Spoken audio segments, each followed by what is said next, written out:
Hey everyone, it's me again, and to be honest, I just wanted to talk about actually something which I don't really see gets talked about again from the disabled perspective, and that's video games and accessibility. Um, a lot of people don't realize that we also play video games,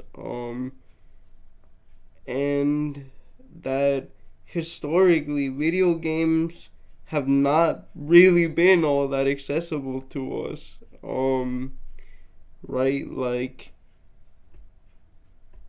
it's pretty much something based on reaction time, and if I have brain damage that affects my reaction time, right? And my motor movement. So of course, but I mean that never stopped me. That never stopped me, right? I can hold a normal controller. Like say your Xbox 360, your Super Nintendo's controllers and stuff. In fact, the Super Nintendo was probably the first game system I ever played. Um, I I played it at Shriners Hospital for Children in Tampa when getting my first set of surgeries when my family had just come to the United States. And yeah, I could do that just fine, but generally speaking, developers haven't really cared about accessibility until recently. Um Now there's a ton of accessibility options for everything you can think of: stick sensitivity, color blindness, and everything else. All sorts of visual, audio impairments. Um, in fact, I remember the seeing this video when The Last of Us Part 2 came around of this blind guy playing it, and he was literally crying because he couldn't believe the amount of accessibility options that they had, bro. Like, that's how deep it hit him. And yeah, for a group of people that, like, we most of us can't really play that many sports. I weightlift, right? That's something. But like, for most of us, traditional forms of sports are like a no go. It's just nice to be able to have that little push, um, or that little bit of extra help in a game that will help you enjoy it just as much. And I want to talk about too my personal experiences in this arena where, like, games haven't been accessible, so I haven't been able to play them. And I'll start with everyone's favorite Call of Duty. I'm not gonna say that I like even played it very much to begin with, but when I did feel like playing it, you know what, guys?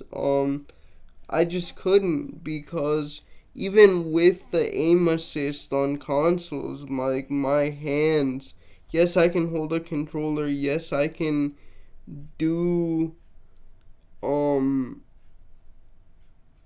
or press down the triggers and stuff like that, but I just never got a hold of aiming like down sights and stuff like that in Call of Duty and really any shooting game. Like, and I don't know why when I try to find enemies I can't, probably because I have severe astigmatism.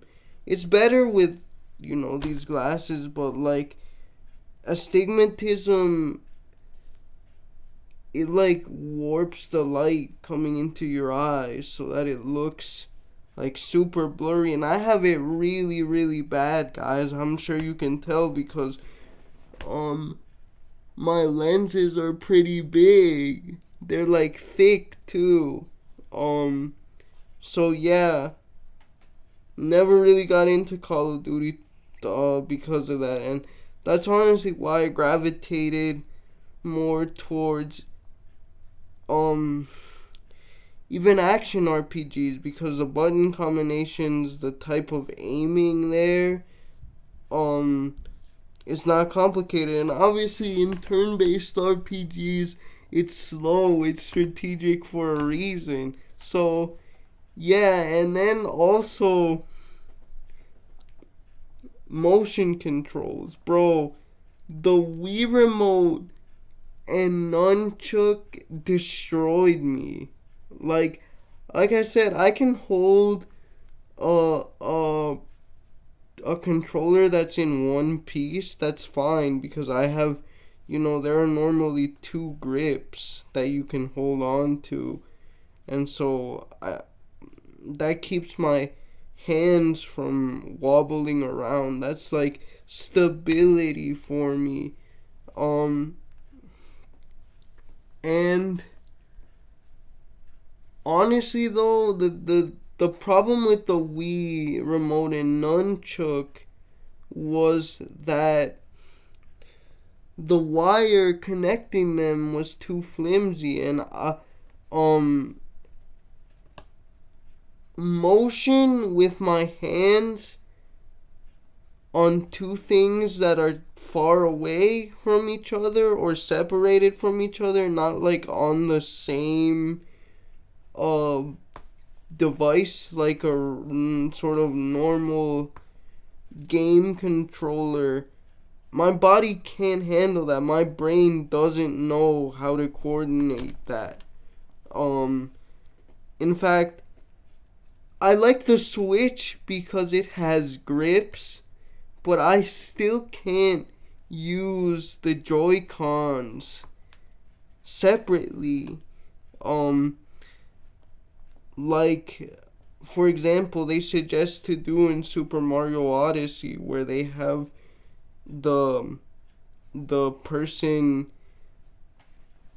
flicking the controller like this to throw Mario's cap, or after they jump, shaking the controller so he'll slide and stuff like that.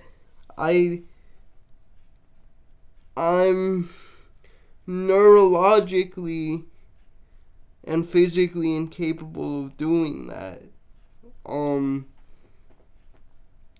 But also another game that I was prevented from playing for literally 13 years until Super Mario 3D All-Stars came out was Super Mario Galaxy, guys, cuz that game requires the Wii remote and nunchuk, and again, I can't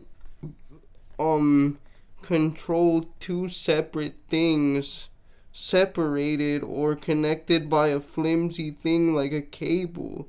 So yeah, I just could never play that game, even though I really wanted to, until it came out on the Super Mario 3D All-Stars pack, because in that game you can use the controllers, right? And the Joy-Cons are either attached to the Switch itself, or you can use the grips.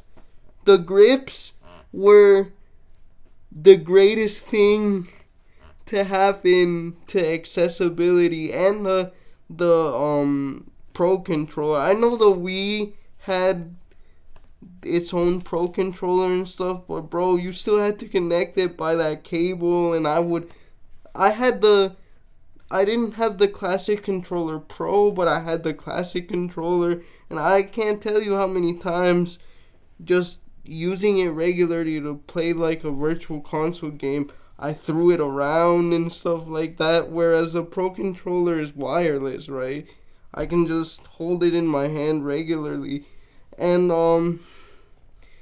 but yeah, man, motion controls. And obviously, you know, the condition that I have, at least in the United States, it affects 1 in 1,000 people. So they're obviously not gonna be like, hey, let's allow this person with cerebral palsy an alternate control scheme so he can play. So yeah, motion controls, bro. It's a Wii remote, boys. It was the end of me, literally.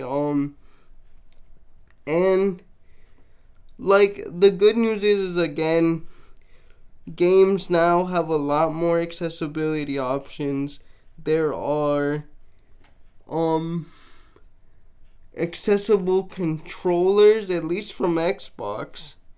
Xbox came in clutch with that accessibility controller. It almost made me buy an Xbox actually, just cuz I wanted to show my support, cuz that's great, man, that they made that. But yeah, still I just wanted to sort of get on here and talk about video games and accessibility. Thanks guys. See you.